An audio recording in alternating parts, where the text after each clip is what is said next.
Hello! Blessed Sunday everyone! Mapagpalang linggo po sa inyong lahat. Sana po ay nasa mabuti kayong kalagayan. I pray and I hope na may makakita sa aking live dahil po may ipabahagi po ako ng mga salita ng makapangyarihan Diyos.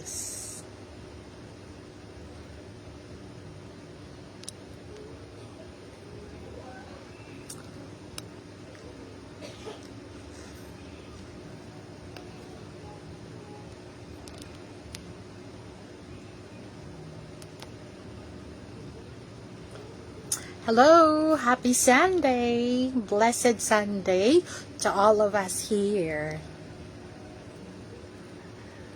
So today is March 3, 2024.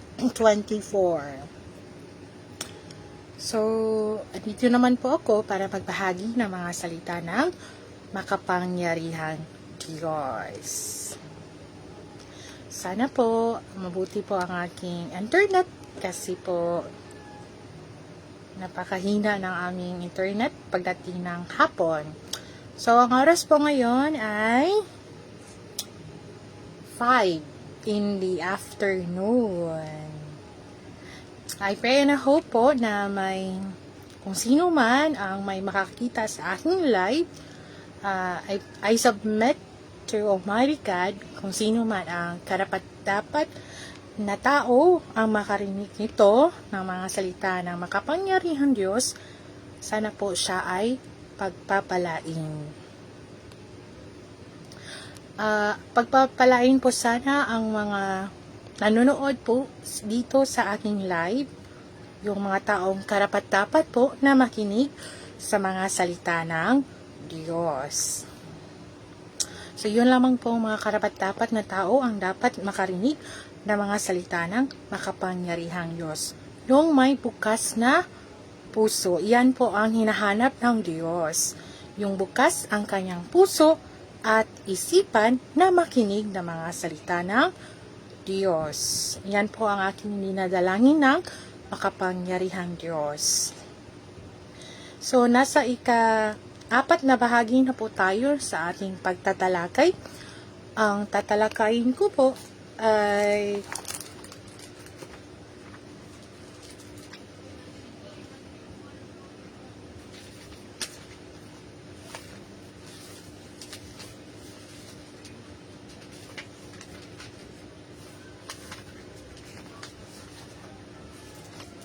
wait po, ang bago. Thank you, Almighty God.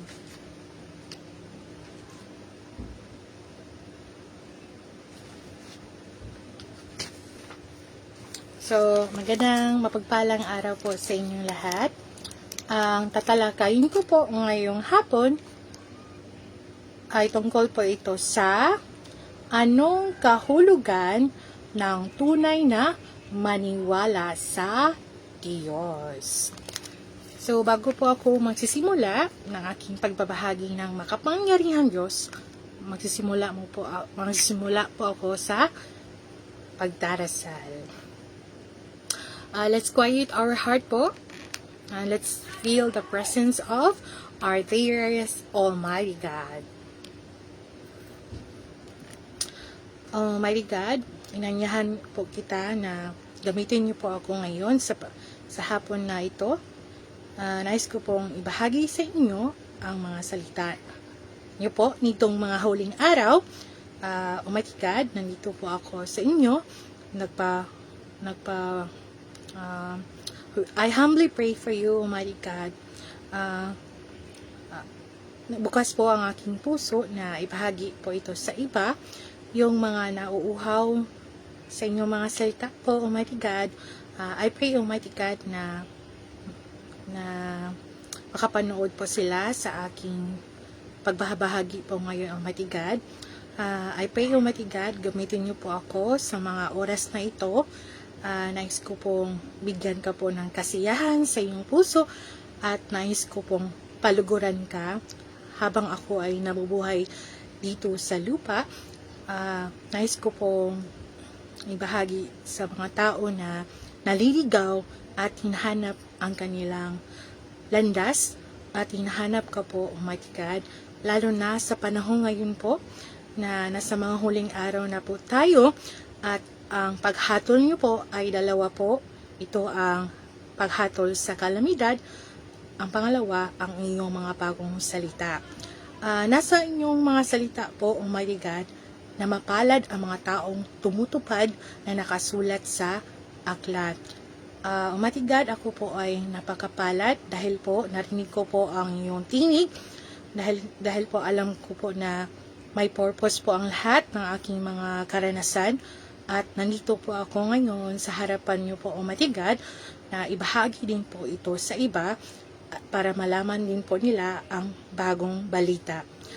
Almighty God, sana po nga huwag niyo po akong iwan hanggang sa dulo po, Almighty God. Alam ko pong maraming mga pagdurusa, pasakit ang aking naranasan, Almighty God. Pero lahat po yun, ako po ay nagtitiwala dahil ikaw po ay isang mabuting Diyos na nagmamahal sa amin dito sa lupa. I pray, Almighty God, na patawarin niyo po sana kami sa aming mga kasalanan. Hindi po namin alam kung saan po kami nagkakasala. Kaya po nandito po ako sa inyong harapan, Almighty God, para ibahagi ang iyong mga salita. I pray and I hope, Almighty God, kung sino man yung taong karapat-dapat na makarinig ito, yung mga salita, sana po ay don't harden their heart po, Almighty God. Buksan din po nila ang kanilang puso at matinding pagkaunawa sa inyong mga salita. Alam ko po, Almighty God, na ang iyong gawain ay hindi kayang maarok ng nilalang na tulad ko, Almighty God. Kailangan po kita, Almighty God, sa lahat ng oras, sa lahat ng panahon, kailangan kita sa aking buhay. Sa tulong ng iyong anak na si Jesus, ang iyong bugtong anak, Almighty God, ang gumagabay sa akin, nagbibigay sa akin ng lakas, Almighty God, tinatawag po kita dahil po ikaw po ang rason, kaya po nandito ako sa online po, nagbabahagi sa ating mga kapatid.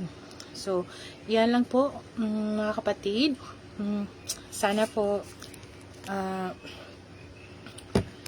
ay kapag patuloy po ako sa pagbabahagi po, and sana po matapos ko ito sa tulong ng ating Panginoong Jesus at sa tulong ng gabay ng makapangyarihang Diyos. So, nais ko pong purihin ang dakilang makapangyarihan sa lahat. So, isang himno ng mga salita ng Diyos, sa mga huling araw, tinutupad ng Diyos ang lahat sa pamamagitan ng kanyang mga salita.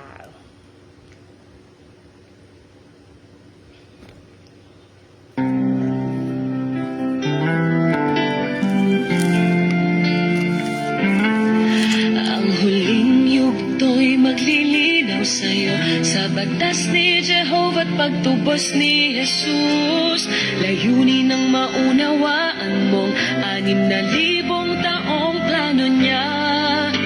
Layunin ng gawain at mga salita ni Jesus, pagtibulang mong paniniwala at pagsamba sa Biblia, magagawa mong maunawaan ang ginawa ni Jesus noon at ang ginagawa ng Diyos ngayon.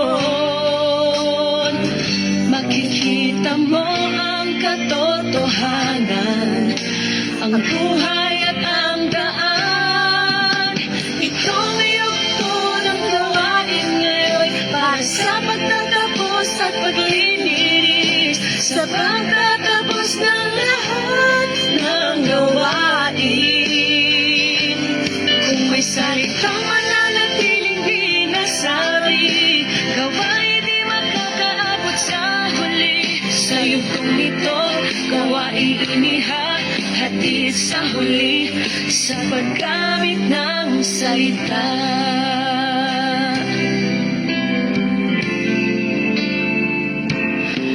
Umalis si Jesus na gawain, di natapos dahil di yun ang gawain niya. Kanya'y natapos nung siya'y pinako sa krus. Yung tunay may mga salitang di nasabi o di buong ipinahayag, ngunit wala siyang paki-alam dito. Ministeryo niya'y di sa salita, kaya siya'y lumisan sa lupa matapos siyang ipako sa krus. Ang huling nito ay magdadala sa gawain ng Diyos. Sa katapusan tao'y mauunawa ang plano ng pamamahala niya. Kuro-kuro't balak ng tao, pananaw niya sa mga hentil, maling pagkaunawa sa gawain ni Jehovah at Jesus, at iba pang paglihis ay maitatama, tao'y mauunawaan lahat ng tamang landas sa buhay, lahat ng nagawa ng Diyos. Ang buong katotohanan saka magtatapos yung tong ito. Ito yung tunang gawain ngayon para sa pagtatapos at paglilinis, sa pagtatapos ng lahat ng gawain. Kung may salitang mananatiling di nasabi, gawain di magkakaabot sa huli. Sa'yo pong ito gawain inihahatid sa huli sa paggamit ng salita.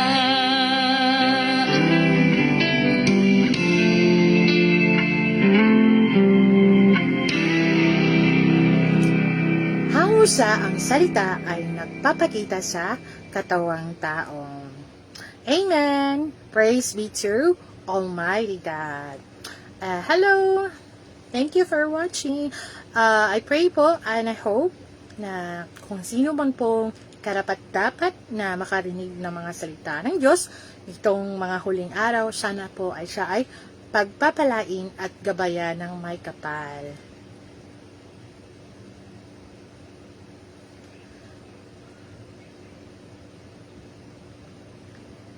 So, nandito pa ako sa pangalawang himno ng mga salita ng Diyos.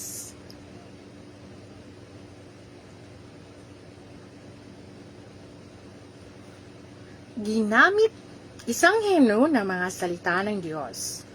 Ginamit ng Diyos ang mga salita para lupigin ang buong sansinukob sa mga huling araw.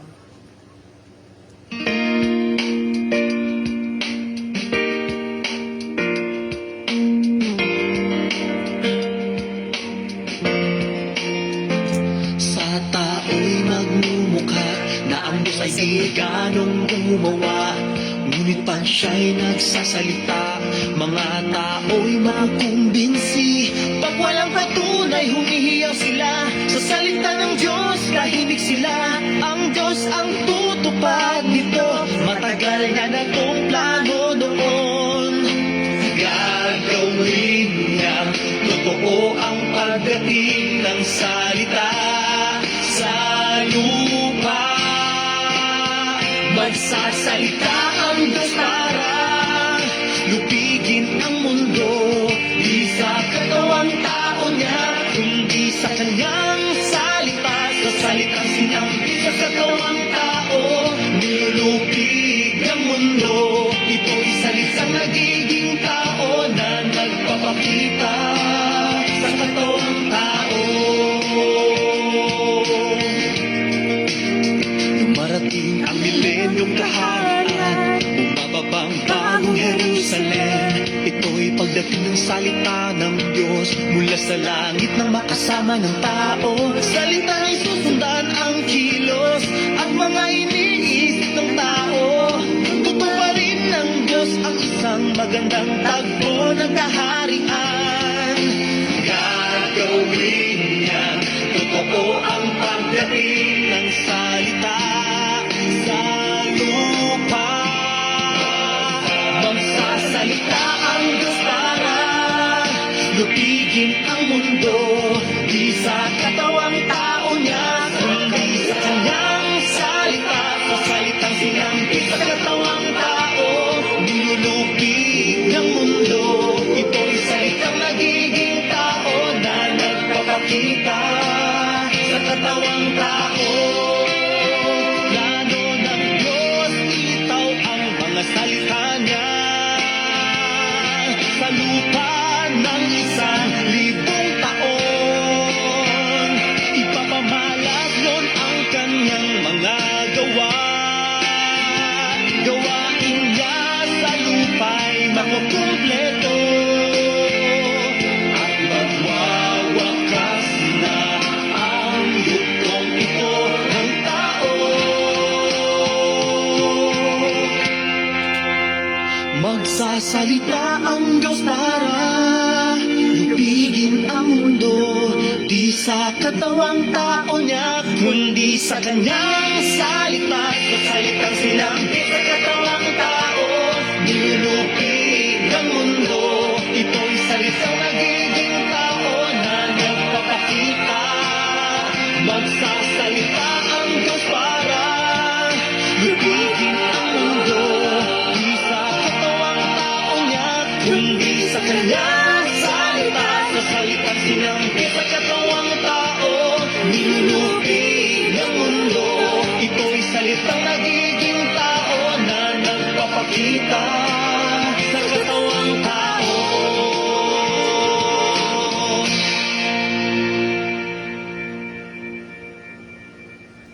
Amen. All glory be to Almighty God. Praise God. Almighty God, salamat po na binigyan niyo po ako ng pagkakataon na ibahagi po ito sa mga kapatid po habang may buhay po ako. Nais ko pong bigyang kasiyahan ang inyong puso. Almighty God, sana po mahanap ko po ang kalooban niyo po ditong mga huling araw. Mga kapatid, nasa mga huling araw na po tayo. Ang plano po ng Diyos ay ang pagliligtas. Tayo ay linisin.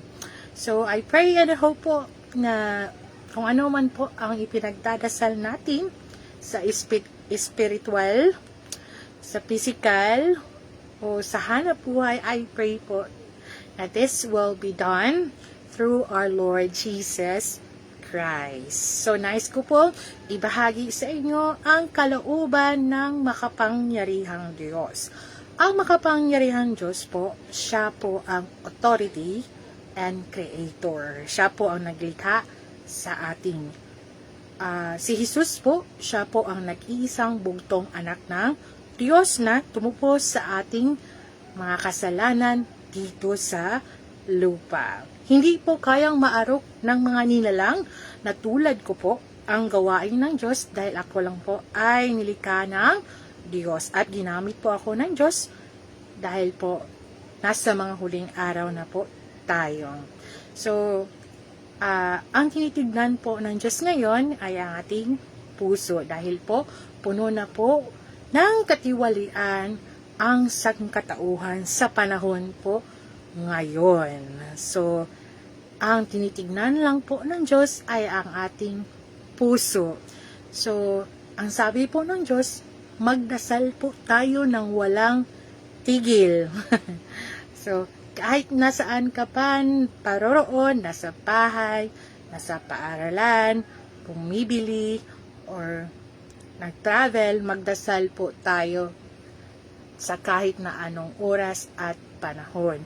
Dahil po, nahihirapan po ang Diyos na madinig po ang ating panalangin dahil po nasa manghuling araw na po tayo at katulad po tayo sa Noah's time. Kasi po napuno na po tayo ng katiwalian at kasamaan. So, mapalad po tayong mga tumatanggap ng mga salita ng makapangyarihang Diyos dahil po sabi ng makapangyarihang Diyos, pinipili niyo po ang tao, yung tamang tao po ang kanyang pinipili. So ako po ay ginamit lang po ng Diyos, isa lang po akong instrumento ng Diyos. Marami din po akong mga paghihirap, mga pasanin sa buhay. So habang may buhay po ako, habang may lakas pa po ako, nais ko pa din bigyang kasiyahan ang Diyos dahil hindi ko po alam kung kailan darating ang makapangyarihan Diyos. So sa tulong po ni Jesus, sana po ay dinggin niya po ang ating mga hinaing at ang ating mga panalangin dahil tayo lang po is a tiny created being lang po tayo para tayong uod sa mata ng Diyos. Pero, God is good all the time. Yung lang po mga taong mababait po ang pakikinggan ng Diyos. Kung ikaw po ay puno-puno ng kasalanan at hindi humihingi ng tawad sa Diyos, mahihirapan po siyang mahanap ang iyong puso at espiritu dahil tayo po ay nalason ni Satanas. Dahil po nasa mga huling araw na po tayo, ngayon ay 2024 na po. Ang nais at ang kalooban ko po ay to glorify Almighty God sa tulong po ng kanyang anak na si Jesus. So, magpapatuloy po ako at I pray and hope po na makatapos po ako at mahanap po natin ang kalooban ng Diyos nitong mga huling araw. So, ito po. Na ang aking signal. So, ang tatalakayin po natin is okay, isentro na lang na ako ang kuan para makakita sa ko sa kong now. Diri sa akong area is nit-nit baya siya pero inikuan ko sa camera hayag man. Praise be to Almighty God.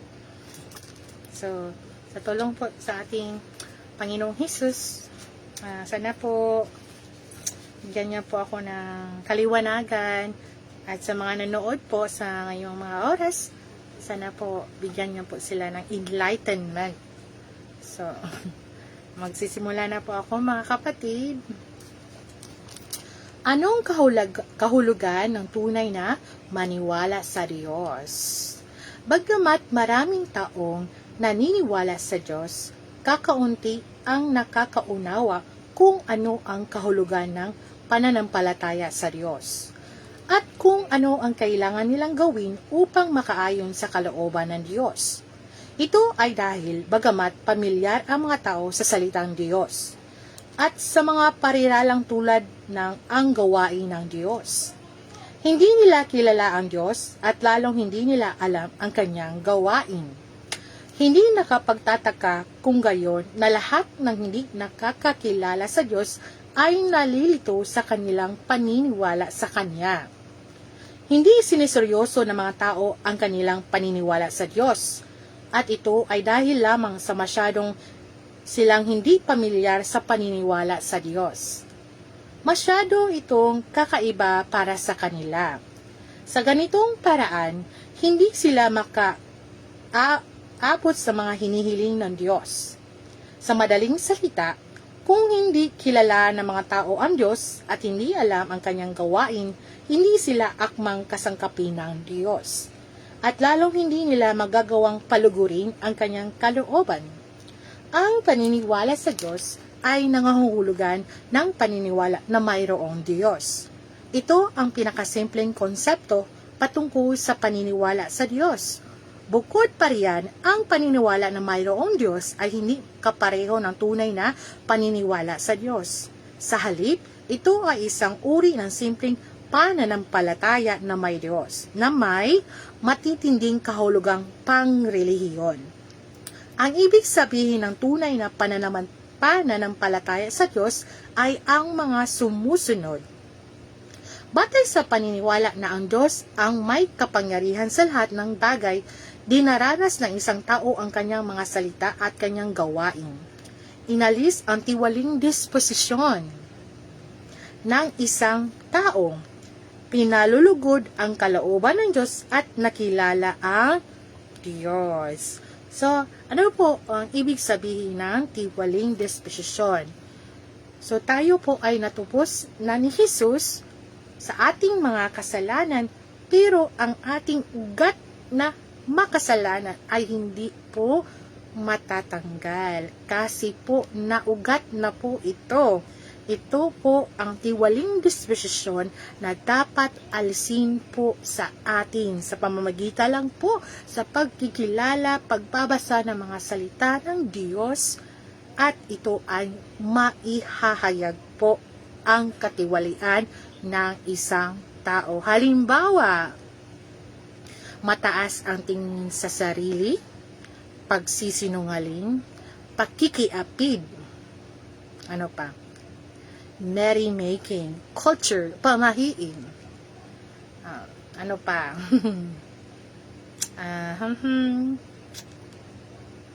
so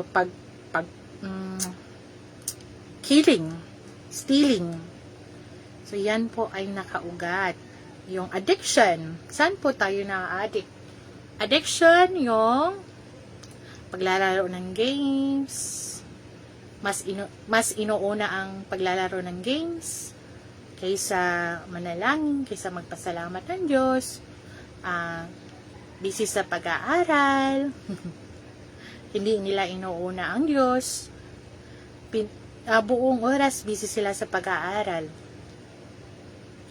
Pangatlo, busy sa negosyo. So, pang-apat, busy sa pag-aalaga sa pamilya. Pang-lima, busy sa paghahanap ng nobya or nobyo. Ano pa po? Tamad. Ano pa? Ano pa ang mga tiwaling disposisyon na nakaugat sa atin po na bilang isang nilikha ng Diyos? Ito po ay judgmental. Tayo po, bilang isang tao, mas ginajudge po natin ang isang tao, pero hindi po natin inalam kung ano ang dahilan, kung bakit siya nagkaganyan. So, mas inuuna po tayo ang pagiging negatibo kaysa hanapin ang kalooban ng Diyos. So, yan po ang mga halimbawa ng tiwaling disposisyon. Sa pagtanggap ko po ng makapangyarihang Diyos, naihayag po ng Diyos ang aking tiwaling disposisyon. Naihayag ang aking mataas na tingin sa sarili. Dahil po, kami po ay isang mahirap lamang po, at ang aking mga pamilya, ang aking mga parents, ay hindi po sila gaano blessed financially. Kami po ay isang dukha, kami po ay isang mahirap lamang po. Kaya nakikita ko sa aking mga magulang ang kahirapan, kaya po pinupursige ko po ang makapagtapos ng pag-aaral.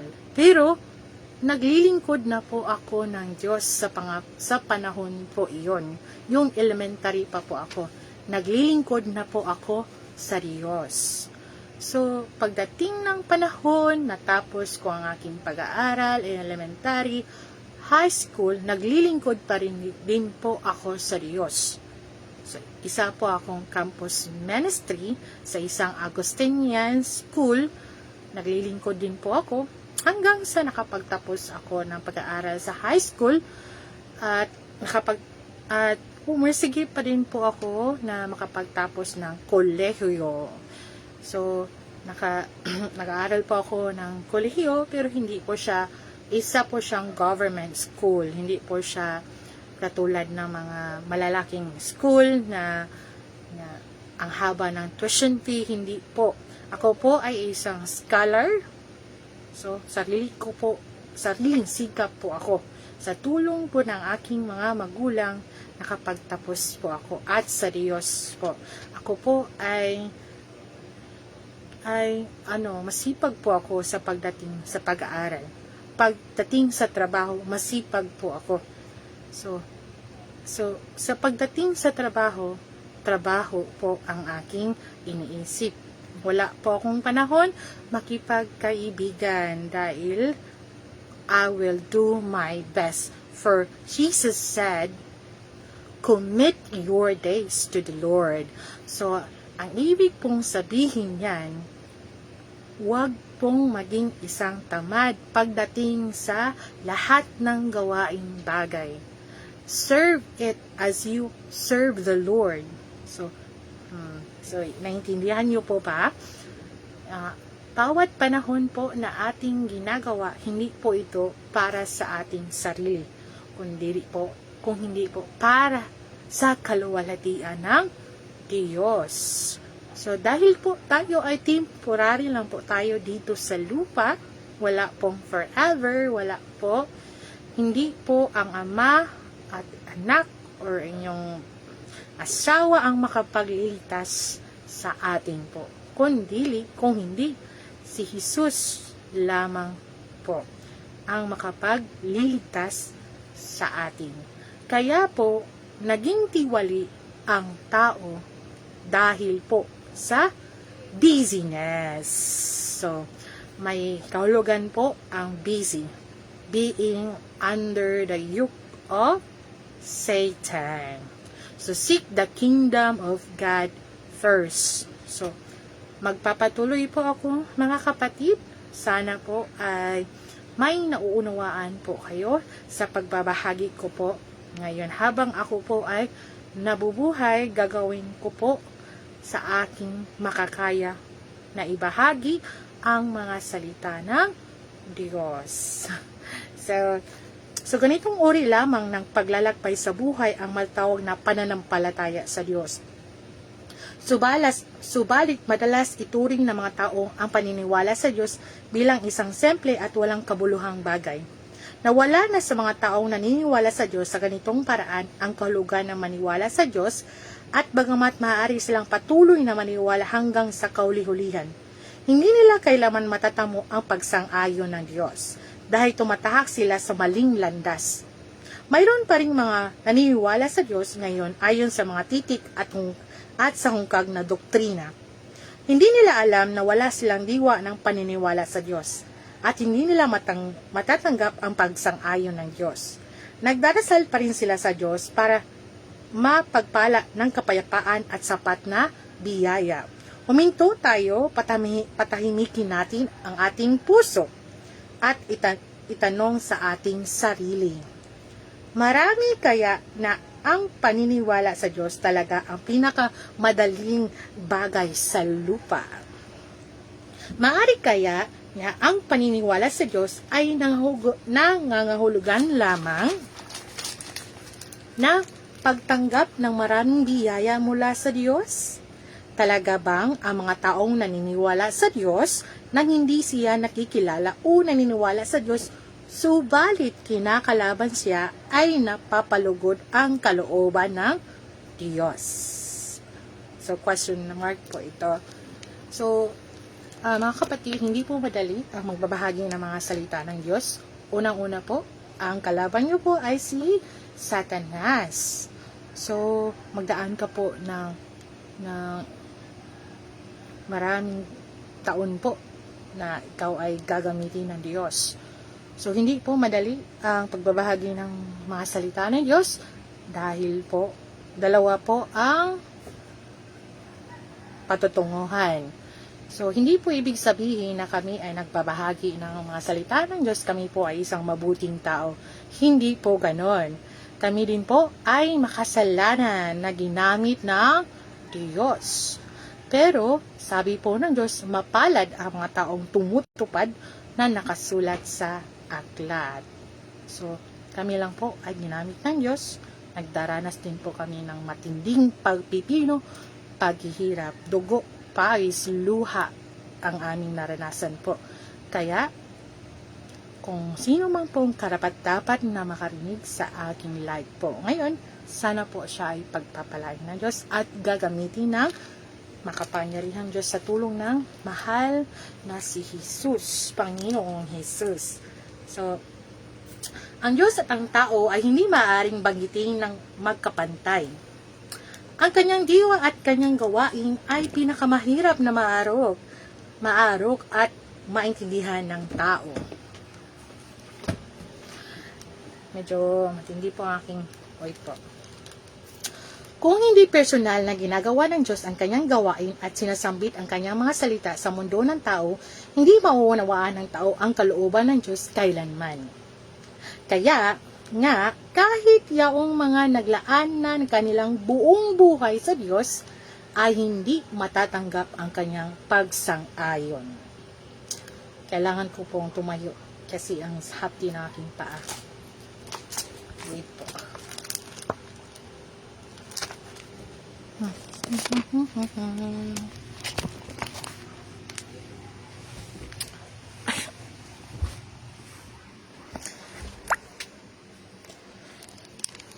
So, mga kapatid, magpapatuloy po ako ng habit po ng aking paa po.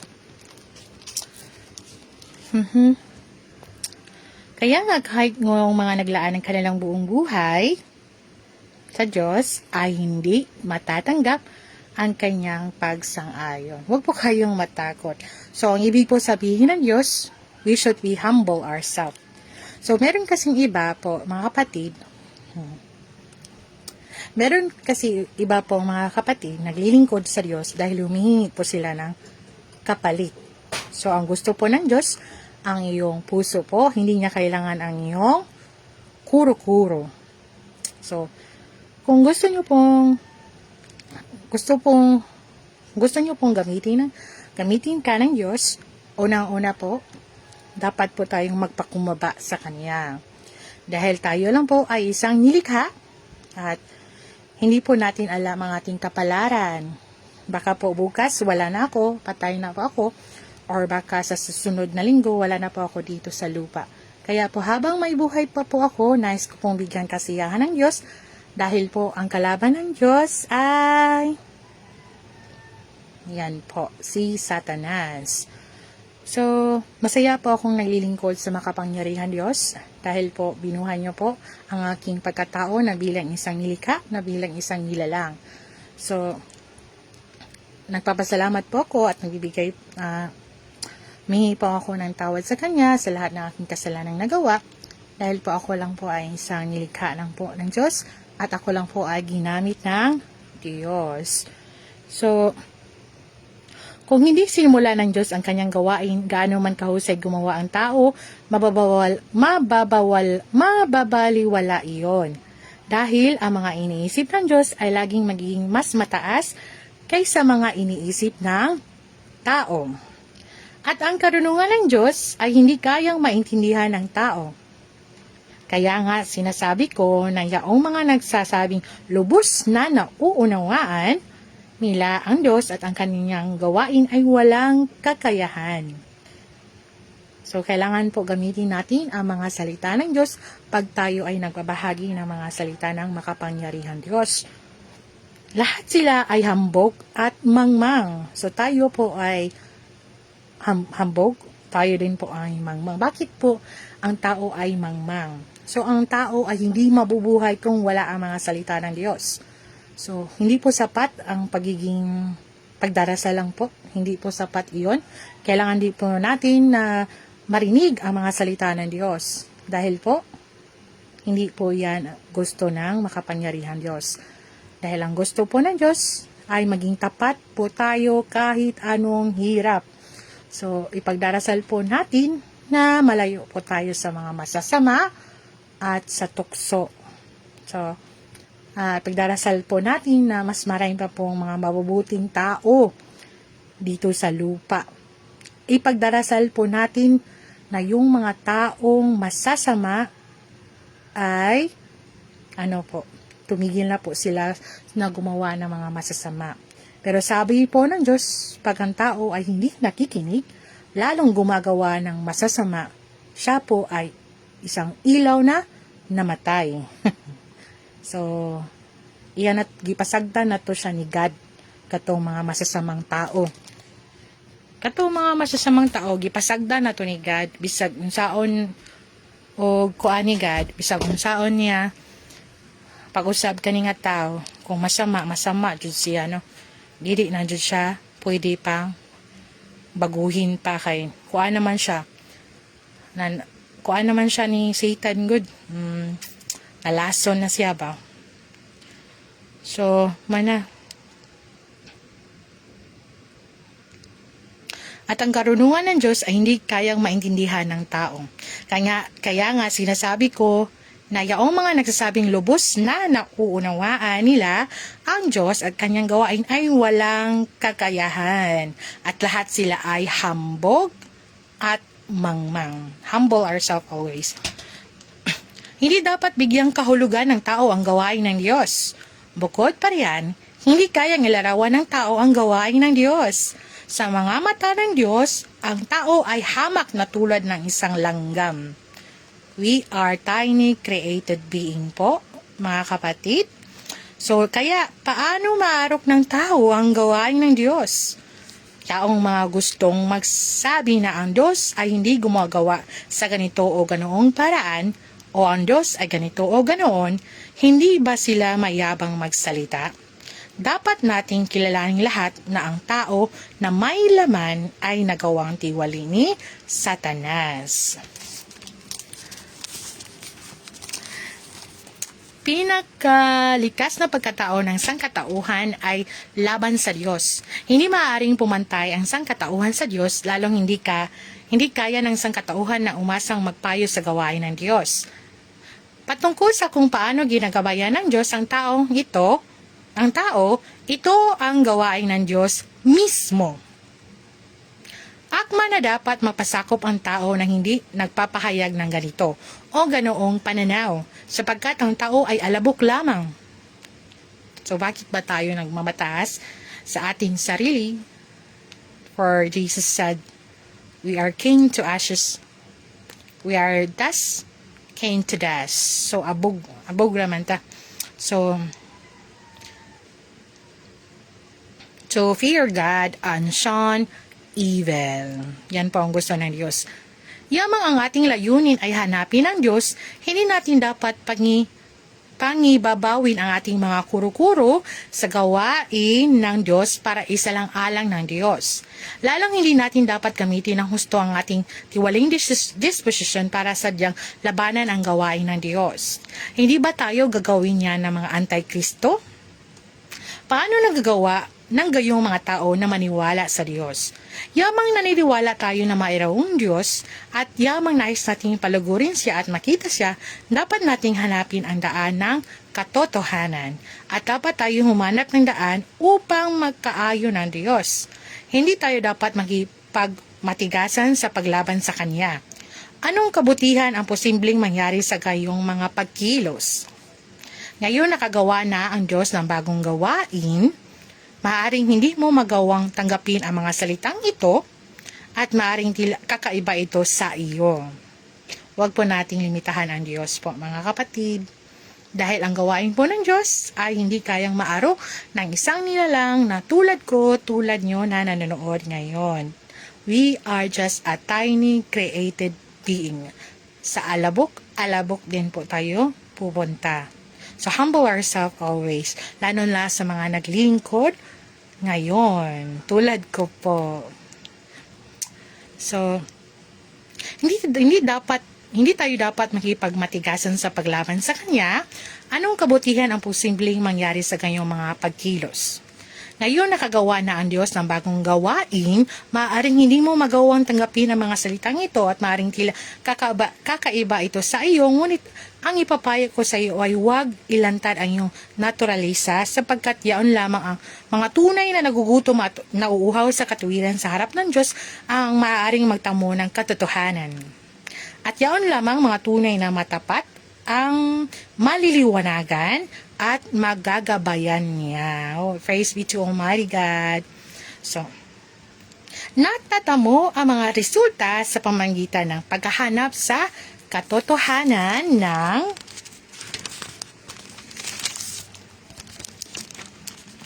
may mahinahong kapanatagan. Always quiet our heart po. So, hindi sa pakikipag-away at pakikipagtalo. Kapag sinabi ko ngayon, nakagawa ang Diyos ng bagong gawain. Tinutukoy ko ang pagbabalik ng Diyos sa katawang tao. So, ibig pong sabihin, we need to be patient all the time. So, pag nakaharap po tayo sa ating mga kapatid o sa ating mga pamilya po, mas mabuti na lang tumahimik na lang po. So, we need to self-love. Love ourselves. Para iwas gulo. Para hindi masakit sa ulo. So, bawal maging chismis. Bawal mag-chismis. So, ang sabi po ng Diyos, pag mayroong mga pagtitipon or mga pulong so, Bisaya ka ng tapok ba? So, dapat ang imong hisgutan si God, wala laylain. Di ka magsiglibak-libak. It's a no-no to God. So, nakagawa ang Diyos ng bagong gawain. Tinutukoy ko ang pagbabalik ng Diyos sa katawang tao. Marahil ay hindi nakakaligalik sa iyo ang mga salitang ito, marahil ay kinamumuyan mo ang mga ito, o marahil pa nga ay may malaking interes ka sa mga iyon. Anumang sitwasyon, sana ay kayang harapin ang lahat ng tunay na nagsasabik na magpakita ang Diyos sa katunayang ito at mabigyan ito ng kanilang maingat na pagsusuri sa halip na magsalita ng patapos tungkol dito. Iyon ang dapat gawin ng isang matalinong tao. Oh, praise be to Almighty God. So lagi po tayong positibo, no? Na mga salita ng makapangyarihan Diyos nitong mga huling araw. Ang ginagamit po ng Diyos ay mga matatalinong tao, may bukas na puso. At yung good humanity po, yan po ang ginagamit ng Diyos. May bukas na puso, matalinong tao, good humanity. Yan po ang mga tamang tao, yan po ang mas gusto ng Diyos. So hindi po ibig sabihin na ako ay matalinong tao dahil ako lang po ang nilikha ng Diyos, dahil ako lang po ay bilang instrumento na ginamit ng Diyos. Baka po bukas wala na ako or sa sunod na taon, pero Diyos lang po ang bahala sa lahat. Dahil siya lang po ang may otoridad. So, hindi mahirap magsiyasat tungkol sa ganyong bagay, ngunit kailangan ito na malaman ng bawat isa sa atin ang katotohanan ito. Siya na Diyos na nakatawang tao ang magtataglay ng diwa ng Diyos at siya na Diyos na nakatawang tao ay magtataglay ng pahayag ng Diyos dahil ang Diyos ay naging tao. Ilalahad niya ang gawaing layon niyang gawin at dahil ang Diyos ay naging tao, ipapahayag niya kung ano siya at magagawa niyang ihatid ang katotohanan sa tao pagkalooban siya ng buhay at ituro ang daan para sa kanya. Ang katawang tao na walang diwa ng Diyos ay tiyak na hindi ang Diyos na nakatawang tao, walang dudang ito. Kung layo ng taon magsiyasat kung ito ang katawang tao ng Diyos, kailangan niyang patunayan ito mula sa disposisyon na kanyang ipinahayag at sa mga salitang kanyang sinasambit. Ibig sabihin, patunayan kung ito nga ang katawang tao ng Diyos o hindi at kung ito nga ang tunay na daan o hindi, kailangan itong matukoy batay sa kanyang diwa. Kaya nga, sa pagtukoy kung ito ang katawan ng Diyos na nagkatawang tao, ang sagot ay nasa kanyang diwa. Kanyang gawain, kanyang mga pagbigkas, kanyang disposisyon at maraming iba pang aspeto sa halip na sa panlabas na anyo. Kung ang susuriin lamang ng tao ay ang kanyang palabas na anyo at dahil ito ay hindi napansin ng kanyang diwa, ipinapakita niya na ang tao ay mangmang at walang alam. Hindi matutukoy ang diwa sa panlabas na anyo bukod pa riyan ang gawain ng Diyos ay hindi kailanman maaaring umayon sa mga kuro-kuro ng tao. So in English po, imagination. So, wait po. Masakit na po ang aking paa. Ayan po. Wait po mga kapatid. I pray na hope po na may makakita at may nakikinig po sa atin sa live po ito. Yan po. Kung ang susuriin lamang ng tao ay ang kanyang panlabas na anyo at dahil dito ay hindi napansin ng kanyang diwa, ipinapakita niya na ang tao ay mangmang at walang alam. Hindi matukoy ang diwa sa panlabas na anyo, bukod pa riyan ang gawain ng Diyos ay hindi kailanman maaaring umayon sa mga kuro-kuro ng tao. Hindi ba ang palabas na anyo ni Jesus ay salungat sa mga kuro-kuro ng tao? Question mark po. Hindi ba ang kanyang mukha at pananamit ay hindi nakapagbigay ng anumang mga palatandaan tungkol sa kanyang tunay na identidad? Hindi ba kinukontra ng mga sinaunang Fariseo si Jesus dahil mismo sa tiningnan lamang nila ang kanyang panlabas na anyo? At hindi nila isinapuso ang mga salitang nagmula sa kanyang bibig.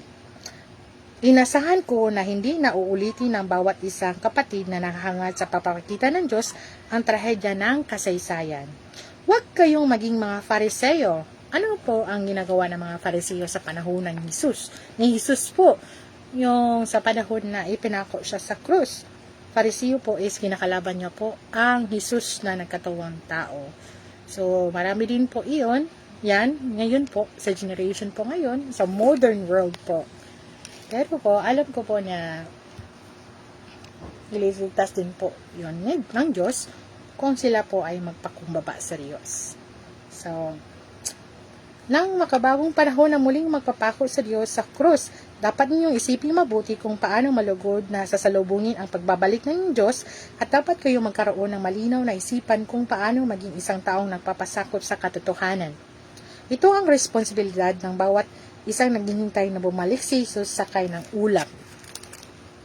Dapat nating usutin ang ating espiritual na mga mata para luminaw at hindi tayo dapat malubog sa mga salita ng labis-labit na pantasya.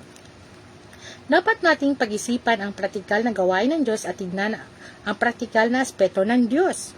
Huwag magpatangay o magpadala sa inyong mga pangarap ng gising na laging nananabik sa araw na ang Panginoong Hesus na nakasakay sa ulap ay biglang bumaba sa inyo at dalhin kayong mga hindi nakakilala o nakakita sa kanya kailanman. At hindi nakakaalam kung paano gawin ang kanyang kalooban, mas mabuti pang pag-isipan ang mga praktikal na mga bagay. Maaring nabuksan mo na ang aklat na ito para sa layuning magsasaliksik o sa hangaring tanggapin ito anuman ang iyong saloobin, umaasa akong babasahin mo ito hanggang dulo at hindi mo ito agad isasantabi. Natatakot po ako. Marahil matapos basahin ang mga salitang ito, mababago iyong saloobin, ngunit depende iyan sa iyong motibo at antas ng iyong pag-unawa. So, ang hari lang din po ng Diyos ay malaman ang ating tiwaling disposisyon. Kasi po, tayo po ay nalason po tayo ni Satanas. So, dapat po nating alamin, magbasa ng mga salita ng Diyos, mga katotohanan, para po ang ating tiwaling disposisyon ay mahayag po, mga kapatid. So, magpapatuloy po ako. Ang salita ng Diyos ay hindi maaring ituring na salita ng tao.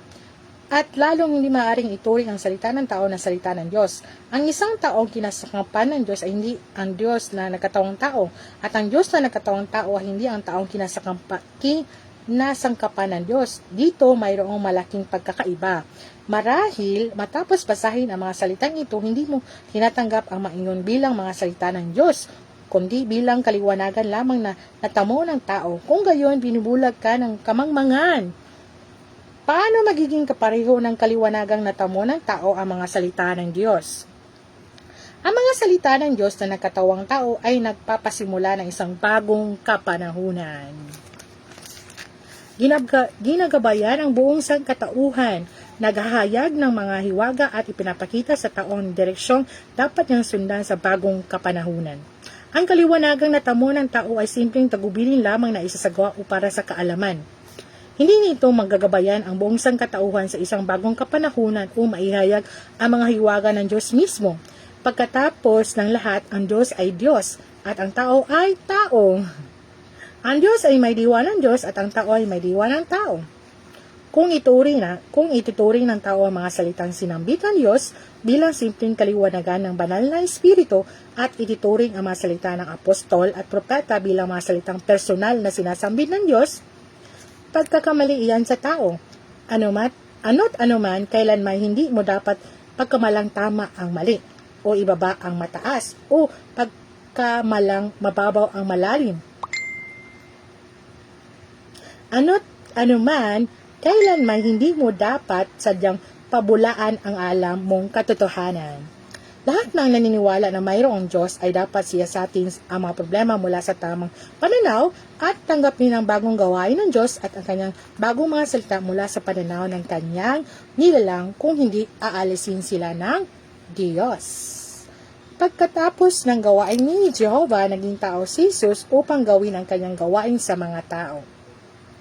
Ang kanyang gawain ay hindi isinasagawa ng nakahiwalay, kundi nakabatay sa gawain ni Jehovah. Iyon ay gawin para sa isang bagong kapanahunan na ginawa ng Diyos nang matapos niya ang kapanahunan ng kautusan. Gayon din, nang matapos ang gawain ni Jesus, nagpatuloy ang Diyos sa kanyang gawain para sa susunod na kapanahunan. Okay po. Dahil ang buong pamahala ng Diyos ay palaging sumusulong, kapag lumipas ang lumang kapanahunan, papalitan ito ng isang bagong kapanahunan.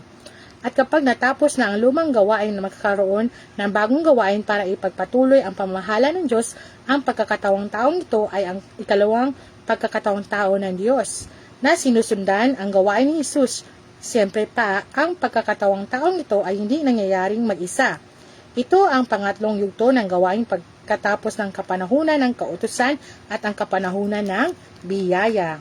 Tuwing nagpapasimula ang Diyos ng isang bagong yugto ng gawain, kailangan ay palaging may isang bagong simula at kailangan makatid ito ng isang bagong kapanahunan. Nasa mga huling araw na po tayo mga kapatid. So, mayroon ding mga kaukulang pagbabago sa disposisyon ng Diyos sa paraan ng kanyang paggawa, sa lokasyon ng kanyang gawain, at sa kanyang pangalan. So, hindi nakapagtataka kung gayon na mahirap para sa tao na tanggapin ang gawain ng Diyos sa bagong kapanahunan. Yes po, napakahirap po mga kapatid dahil marami po ang umuusig.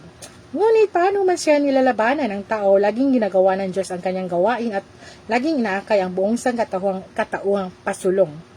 2024 na po tayo mga kapatid. Nang pumarito si Jesus sa mundo ng tao, pinasimulan niya ang kapanahunan ng biyaya at winakasan ang kapanahunan ng kautusan. Sa mga huling araw, minsan pang naging tao ang Diyos at sa pagkakatawang taong ito ay winakasan niya ang kapanahunan ng biyaya at pinasimulan ang kapanahunan ng kaharian. Lahat ng nagagawang tumanggap sa ikalawang pagkakatawang tao ay ng Diyos ay aakayin tungo sa kapanahunan ng kaharian at bukod pa riyan ay magagawang personal na tumanggap ng patnubay ng Diyos. Bagamat maraming gawain ginagawa si Jesus sa tao, kinukumpleto lamang niya ang pagtubos sa buong sangkatauhan at naging handog dahil sa kasalanan ng tao.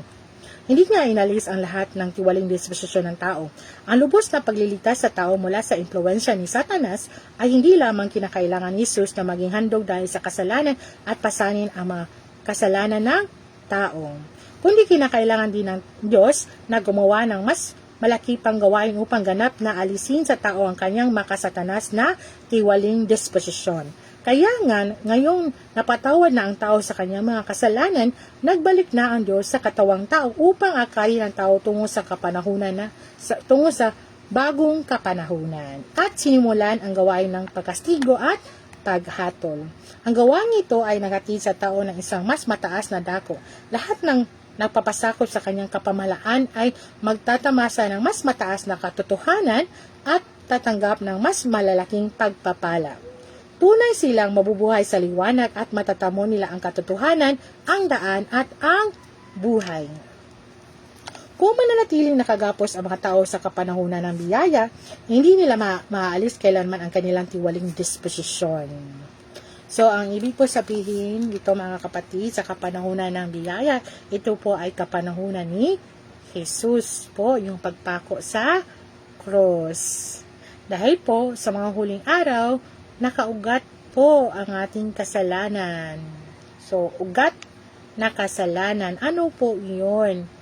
So, nauna po, uulitin po, ugat ng kasalanan, pakikipag-apid, pakikipaglunya, pagsisinungaling, ano pa, mataas ang tingin sa sarili, mapagmahal sa sarili, mas inuuna nila ang kanilang sarili kaysa pagmamahal sa Diyos, mas inuuna mas inuuna nila ang paggawa ng bahay, paghahanap buhay, kaysa hanapin ang kalooban ng Diyos nitong mga huling araw. So, let's pray and hope po to our Lord Jesus Christ na siya po ang makapagliligtas sa atin na bilang isang likha. Si Lord Jesus Christ po ang ating pag-asa. So, ang otoridad po ng makapangyarihan Diyos ay natakot po ako. I'm afraid of God po. So, lalong hindi nila malalaman ang likas na disposisyon ng Diyos kung palaging mabubuhay ang mga tao sa gitna ng kasaganaan ng biyaya. So, ano po pa ang ibig sabihin ng kasaganaan ng biyaya? Ito po ay pagpapagaling sa may sakit. Ano pa po? Yung mga ginagawa ni Jesus sa panahon po noon. Pero po, God is good all the time po. Lagi po tayo maging positibo.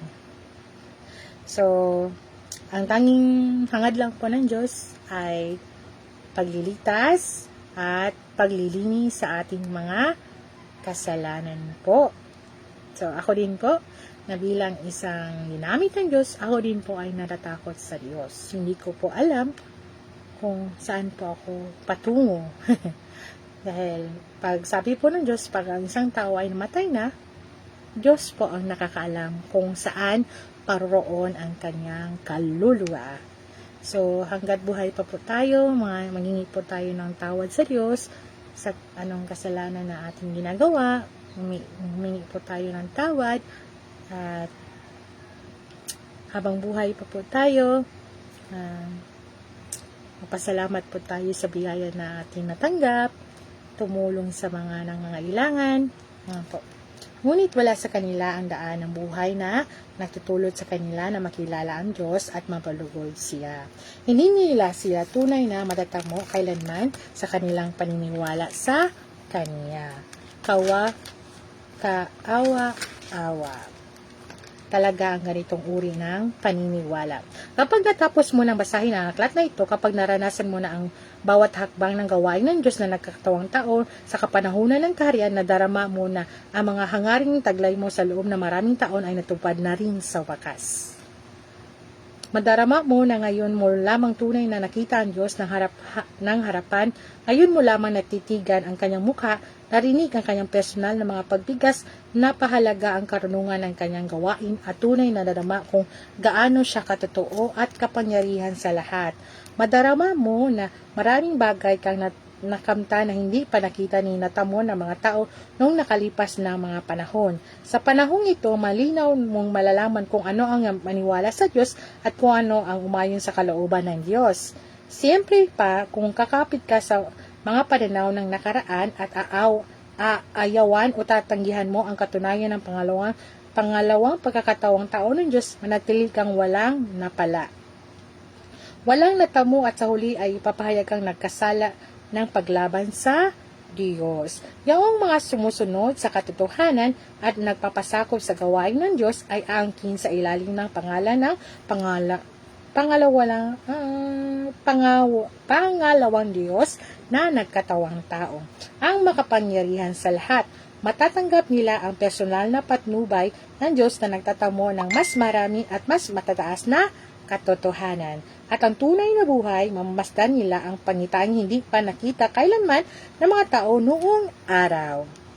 At ako'y lumingon upang makita ang tinig na kumausap sa akin. At nang ako'y lumingon, nakita ko ang 7 kandilirong ginto.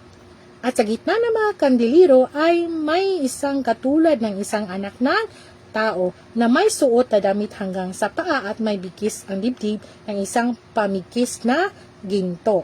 Ang kanyang ulo at ang kanyang buhok ay mapuputi gaya ng balahibong maputi ng tupa, gaya ng niebe, at ang kanyang mga mata ay gaya niya ng ningahas ng apoy. At ang kanyang mga paa ay katulad ng tansong binuli na gaya ng ginalisay ng isang lutuang bakal, at ang kanyang tinig ay gaya ng lagaslas ng maraming tubig, at sa kanyang kanang kamay ay may 7 bituin, at sa kanyang bibig ay lumabas ang isang matalas na tabak na may 2 talim, at ang kanyang mukha ay gaya ng araw na sumisikat ng matindi. Ayon po sa Payag 1 verse 12 hanggang 16 po. Ang pangitain ito ay pagpapahayag ng buong disposisyon ng Diyos. At ang pagpapahayag ng kanyang buong disposisyon ay pagpapahayag din ng gawain ng Diyos sa kanyang kasalukuyang pagkakatawang tao. Sa mga pagdagsa ng mga pagkastigo at paghatol, ipinapahayag ng anak ng tao ang kanyang likas na disposisyon sa pamamagitan ng pagbigkas na nagtutulot sa lahat ng tumatanggap sa kanyang pagkastigo at paghatol na makita ang tunay na mukha ng anak ng tao. Na isang matapat na paglalarawan ng mukha ng anak ng tao na nakita ni Juan. Siyempre pa, lahat ng ito ay hindi makikita ng mga hindi tumatanggap sa gawain ng Diyos sa kapanahunan ng kaharian. Ang kapatid, nasa mga huling araw na po tayo. Ang gawain po ng Diyos ay pagliligtas at paglilinis po. Huwag po kayong matakot sa makapangyarihang Diyos. Nais po ng Diyos na maligtas po tayo. Dahil po sa mga huling araw, we are in a Noah's time po. So, ngayong panahon po, dapat po tayong magpursige na makinig ng Diyos, ng mga salita ng Diyos at hanapin ang kanyang kalooban nitong mga huling araw. So, I pray and I hope po na tulad din po ako ninyo na isang nilalang na nilikha ng Diyos, ako din po ay ginamit ng Diyos upang ibahagi ang mabuting balita. So, wag po kayong matakot po. Dahil ang Diyos po ay nakatago sa atin, dahil ang Diyos po ay nagmamalasakit sa atin, yung taong gumagawa ng mga mabuti, sila din po ay pagpapalain ng Diyos. So, we need to humble ourselves in front of God, not in front of the people. Nanilikha lang po ng Diyos. Ang tunay na mukha ng Diyos ay hindi maaring ganap na bigkasin ng maliwanag gamit ang pananalita ng tao. Kaya kang ginamit ng Diyos ang paraan ng kanyang pagpapahayag sa kanyang likas na disposisyon. Praise be. Thank you, Lord. Praise be to Lord Jesus Christ. Upang ipakita sa tao ang kanyang tunay na mukha, na ibig sabihin ay lahat ng nagpahalaga sa likas na disposisyon ng anak ng tao ay nakita na ang tunay na mukha ng anak ng tao. Sapagkat napakadakila ng Diyos at hindi maaring lubos na mabigkas ng maliwanag gamit ang panalita ng tao. Kapag naranasan na ng tao ang bawat hakbang ng gawain ng Diyos sa kapanahunan ng kaharian, malalaman niya ang tunay na kahulugan ng mga salita ni Juan nang bagitin niya ang anak ng tao sa mga ilawan. Ang kanyang ulo at ang kanyang buhok ay mapuputi gaya ng balahibong maputi ng tupa, gaya ng niyebe, at ang kanyang mga mata ay gaya ng nyingas ng apoy. At ang kanyang mga paa ay katulad ng tansong binuli na gaya ng dinalisay sa isang lutuang bakal. At ang kanyang tinig ay gaya ng lagaslas ng maraming tubig at sa kanyang kanang kamay ay may 7 bituin. At sa kanyang bibig ay lumabas ang isang matalas na tabak na may 2 taling. At ang kanyang mukha ay gaya ng araw na sumisikat ng matindi. Noong panahong iyon, malalaman mo nang walang anumang pagdududa na ang ordinaryong katawan na ito na napakaraming nasabi ay hindi maikakaila ang pangalawang Diyos na nagkatawang tao. Bukod pa riyan, madarama mo na talaga kung gaano ka kapalad at madarama mo sa sarili mo na ikaw ang pinakamapalad. Hindi ka ba handang tanggapin ang pagpapalang ito? Question mark po. Ito. So, praise all glory be to Almighty God. Praise be to our Lord Jesus Christ. So, ang gawain po na makapangyarihan Diyos po nitong mga huling araw ito ay paghatol, paglilinis, pagpipino dahil tayo po ay isang nilikha ng Diyos, tayo po ay natiwali ni Satanas dahil ang gawain po ni Jesus ay pasulong po mga kapatid.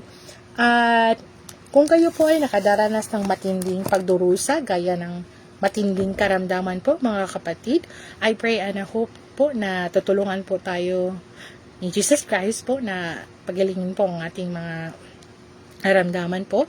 Pero huwag po kayong malungkot mga kapatid,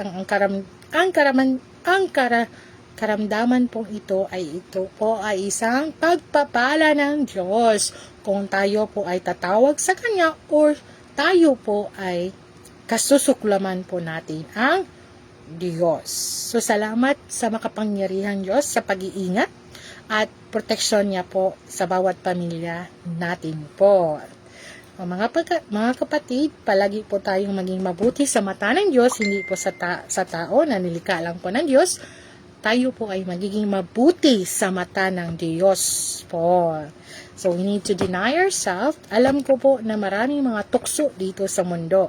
Ang tukso po, hindi po yan galing sa Diyos. Ito po ay galing kay Satanas. Mga kapatid, ang tukso po ay nasa isipan lang po natin. Ang tukso po. Yan lang po. Kasi po, ang kalaban ng Diyos ay parang isang leon na naghahanap ng mabibiktimahan. So, ano po ang dapat natin gawin na malabanan po ang tukso? Una-una po, alamin ang kalooban ng Diyos, magbasa ng mga salita,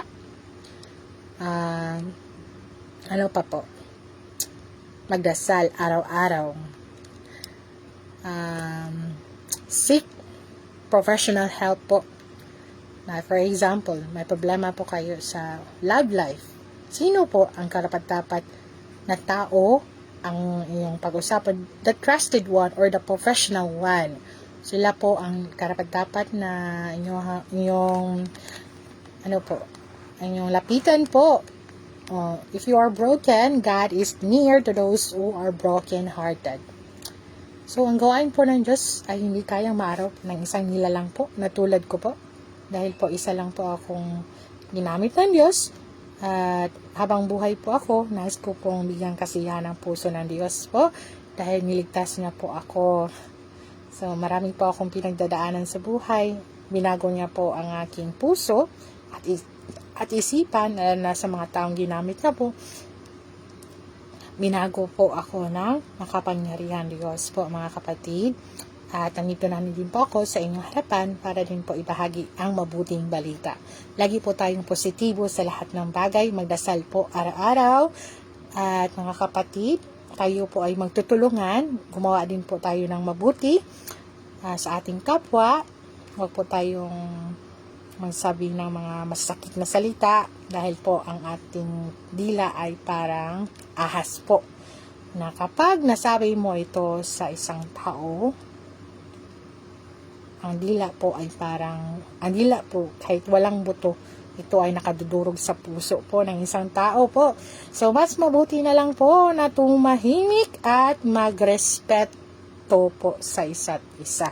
Respect and love, peace, and joy po, mga kapatid, sa tulong po ng makapangyarihan Diyos at sa tulong po sa kanyang bugtong anak na si Jesus. So, sana po mga kapatid, laging positibo po tayo sa ating pananaw sa buhay, kahit gaanong hirap. Kasi po, sabi po ng Diyos, if I have 99,000 sheep, iya dyan ang pangitaon ang usa ka sheep.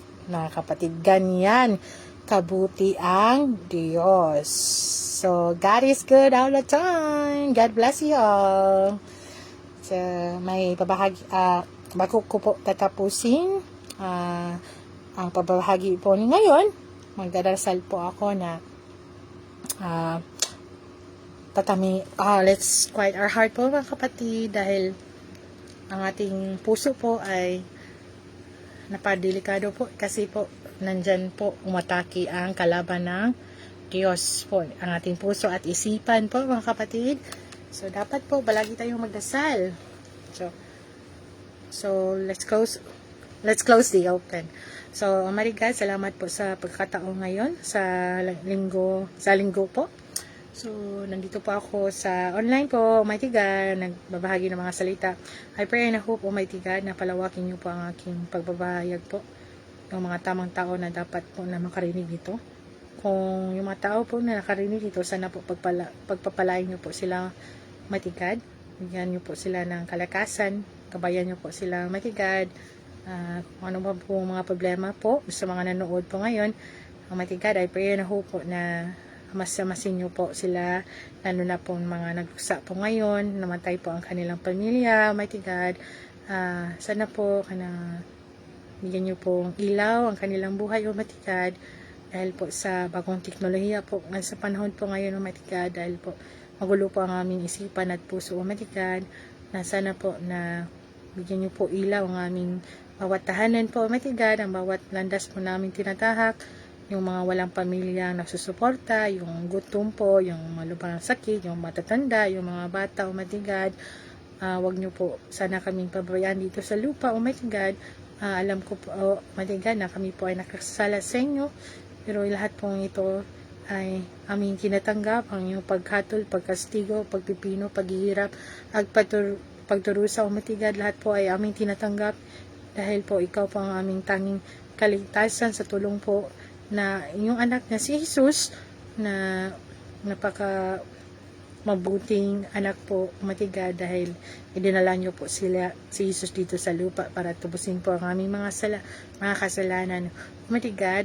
Ano man po ang aming mga hinanaing dito sa puso po, Almighty God, sana po bigyan niyo po ang ilaw ang bawat isa sa amin, halumin niyo po ang aming mga karamdaman po, Almighty God. Almighty God, I also ask for sorry for everything, kung ano pang po mga kasalanan na gawa ko po. Sana po tanggapin niyo po ako sa inyong kahiyan po. Hindi ko po alam kung hanggang kailan ako dito sa lupa. Habang buhay po ako, Almighty God, nais ko pa rin bigyan ang kasiyahan yung puso na naayon niyo po sa aking kakayahan, at naayon din po sa aking abilidad po, Almighty God. Alam ko po, Almighty God, marami po akong pagkukulang sa inyo, pero ako po ay nagpasalamat sa iyong kabutihan at kabutihan niyo po, Almighty God, dahil binigyan niyo po ako ng pagkakataon na may bahagi ito sa aming mga kapatid dito sa lupa po, Almighty God. Almighty God, halumin niyo po ang karamdaman na aming naramdaman po ngayon, Almighty God. Salamat po sa lakas na ibinigay niyo po para sa amin. Salamat po sa aming mga pamilya, mga kapatid, aking asawa po. Salamat po, Almighty God. Ang aking mga magulang po, Almighty God, ay matanda na po sila, sapagkat ako po ay nagpabahagi po sa inyo. Wala po akong ibang hanap buhay po, Almighty God, dahil po iniisip ko po ang inyong kalooban,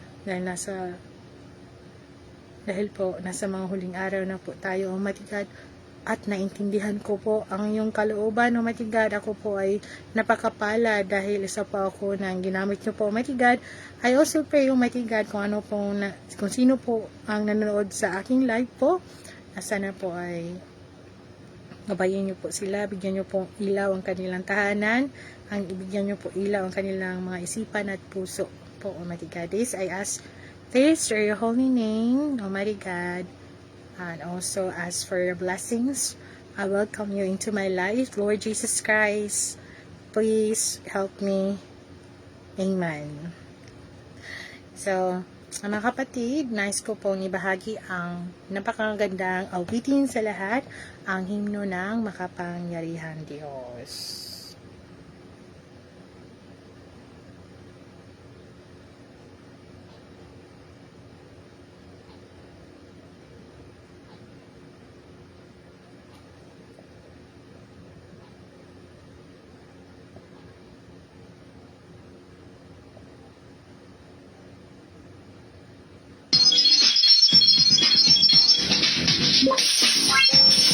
Nabalis cash.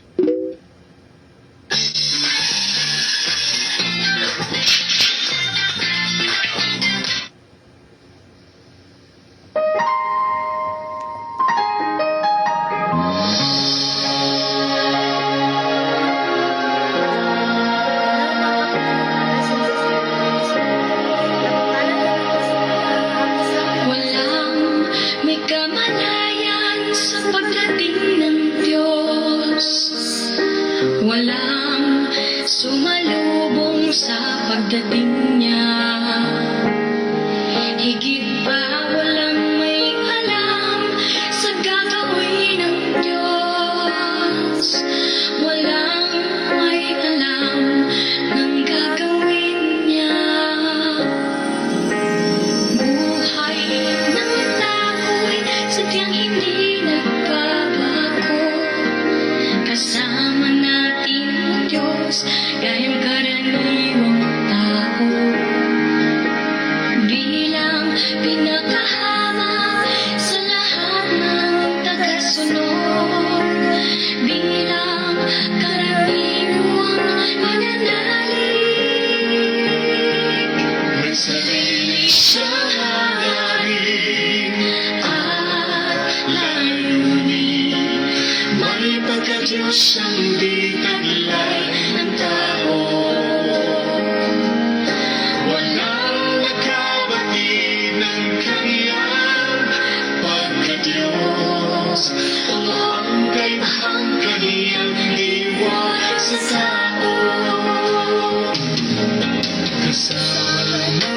siya sa pamumuhay.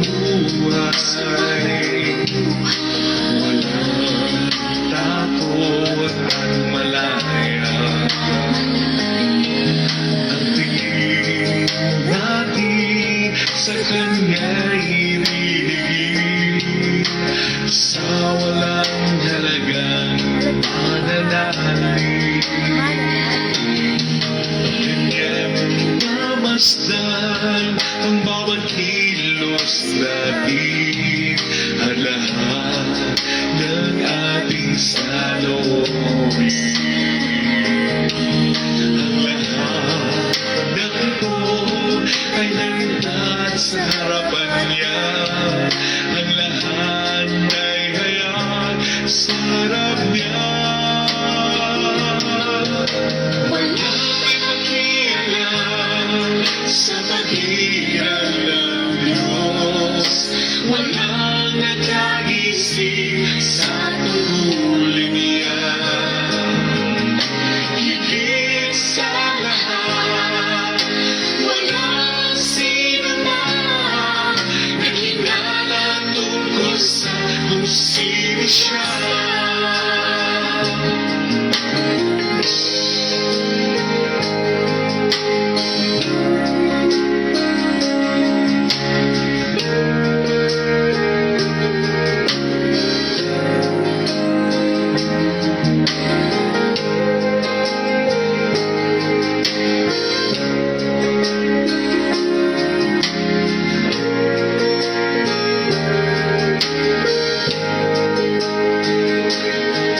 Nagpatuloy lamang tayo sa mga gawain natin na tila walang kaugnayan ng Diyos sa atin.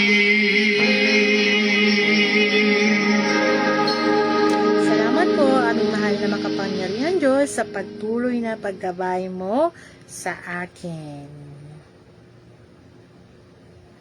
All glory be to Almighty God. Praise the Lord.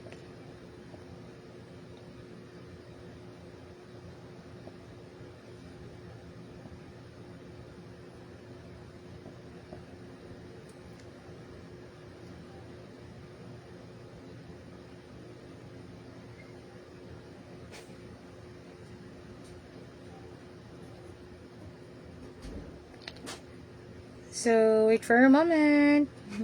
May last po akong ibabahagi ng mga himno ng mga salita ng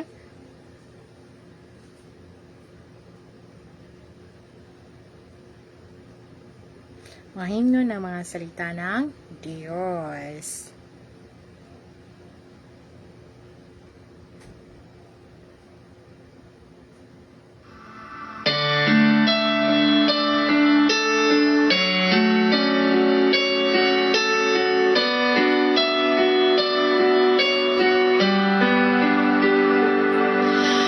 God becomes flesh in the last days to save man, for he loves man. Driven by his love, he carries out today's work. It's under the foundation of love. God takes on flesh and suffers disgrace to save the tainted and broken ones. He endures such pain again and again. He shows his immeasurable love.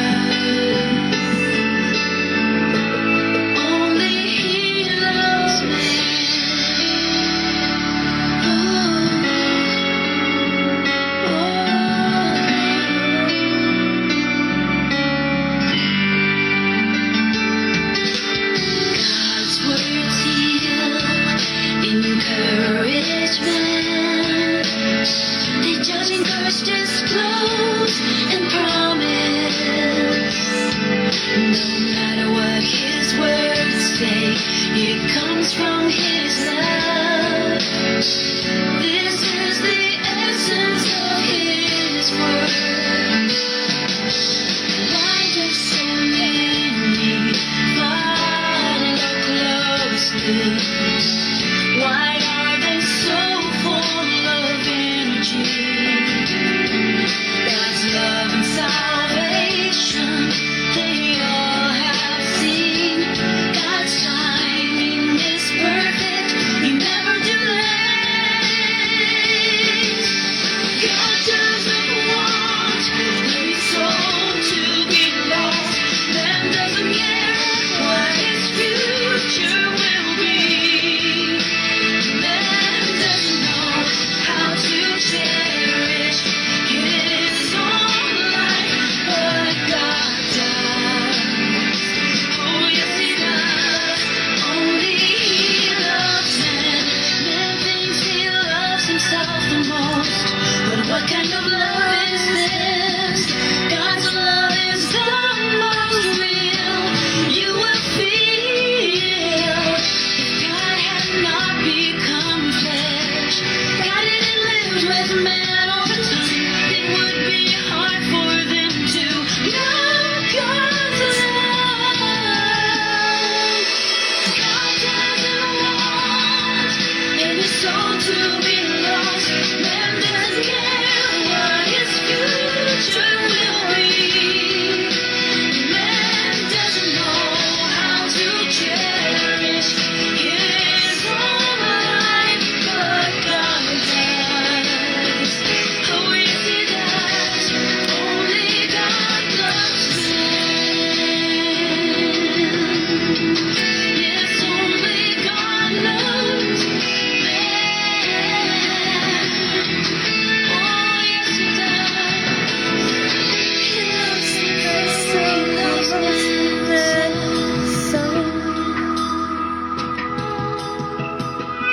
Thank you, Almighty God. Thank you, Almighty God, for all your love from us here on earth. So, mga kapatid, yan lang po nagtatapos ang aking pagbabahagi ng mga salita ng Diyos. All glory be to Almighty God. Praise the Lord. Hallelujah. See you. Love, peace from all of us here on earth. Patuloy lang po tayo ng gumawa ng kabutihan para po sa ating huling hantungan, kasi po sabi po ng Diyos, ang matuwid ay lalong naging matuwid, ang masama ay lalong naging masama. Goodbye. Waini. God bless us all.